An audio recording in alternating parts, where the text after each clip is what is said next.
Pitong kapwa akusado ni dismissed Mayor Alice Guo sa kasong qualified human trafficking ang iniharap ng NBI kahapon.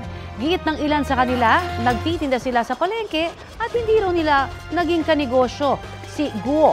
Balitang hatid ni June Veneracion.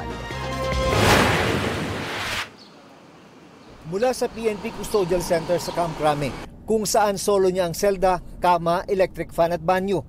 43 ang kasama ni dismissed Bamban Mayor Alice Guo sa 45 square meter na selda sa female dormitory ng Pasig City Jail. Bago siya ilipat, may nakita pa ang mga doktor ng PNP na hinihinalang impeksyon sa kaliwang baga ni Guo. Sa lab test, negatibo si Guo sa TB, kaya inilipat na sa regular na selda na 9 na inmate lang dapat ang kapasidad. May motion ang kampo ni Guo para manatili sa PNP Custodial Center dahil sa banta umano sa kanyang buhay. Pero sa utos si Pasig City RTC Branch 167 Presiding Judge Anilin Medis Cabelis, moot o wala ng saysay ang motion dahil nailipat na si Guo sa Pasig City Jail. Gaya ni Guo, naharap din sa kasong qualified human trafficking ang 7 itinuturong incorporator ng 2 bogus umano na kumpanya ni Guo na may kinalaman sa Pogo. 5 sa kanila ang unang sumuko sa NBI Central Luzon Regional Office noong 1 linggo.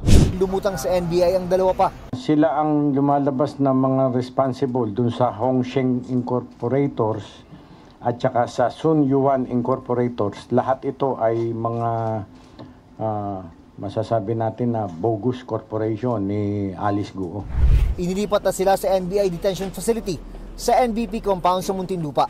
4 sa kanila nagpakilalang tindera lang sa palengke sa bayan ng Concepcion. Hindi po namin alam. Wala po kaming alam. Yung Concepcion, katabi lang ng Banban yan. Okay. Noong 2019 daw, nag-apply sila ng lending. Malamang doon sila lang nakuha ang pangalan nila. Pero hindi sila na kita mismo hindi sila kilala ni Mayor Guo. Giit naman ang 2 pang sumuko, nagamit lang sila at ang nagpapirma raw sa kanila, kapatid ng itinuturo ng NBI na presidente ng isa sa mga kumpanya. Takot na po kami sa seguridad po namin. Hindi po biro yung mga taong nasa likod po nito. Paliwanag naman ang itinuro ng NBI na presidente umano. Kakilala nga niya si Guo dahil nakasama niya ito sa isang proyekto ng probinsya. Pero hindi raw siya sangkot sa trafficking at nag-invest lang siya sa isang kumpanya. Ang investment na po ito nung inalok po sa akin ay online gaming. Hindi po si Mayor Alice Guo, dismissed Bamban Mayor Alice Guo ang nag-alok sa akin. Iba pong tao, hindi po siya. Yun po mga details sa korte ko na lang po yan ibabanggitin. Doon po sa sinasabi niyang ginamit ang pangalan, siya po ay pumirma, inalok din po sila dito para mag-invest. Sila po ay nakakabasa, nakakasulat.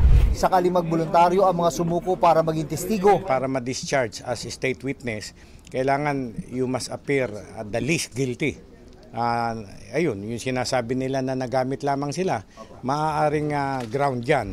Sa 14 na kapwa akusado ni Alice Guo sa non-bailable na kasong qualified human trafficking, 7 ang at large pa rin. Yung mga karamihan Chinese ang at large pa, pero hindi kami tumitigil ng paghahanap sa kanila. June Veneracion nagbabalita para sa GMA Integrated News.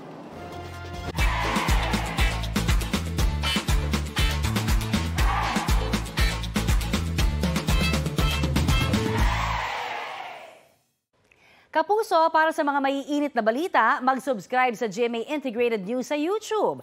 Sa mga kapuso naman abroad, subaybayan nyo kami sa GMA Pinoy TV at sa www.gmanews.tv.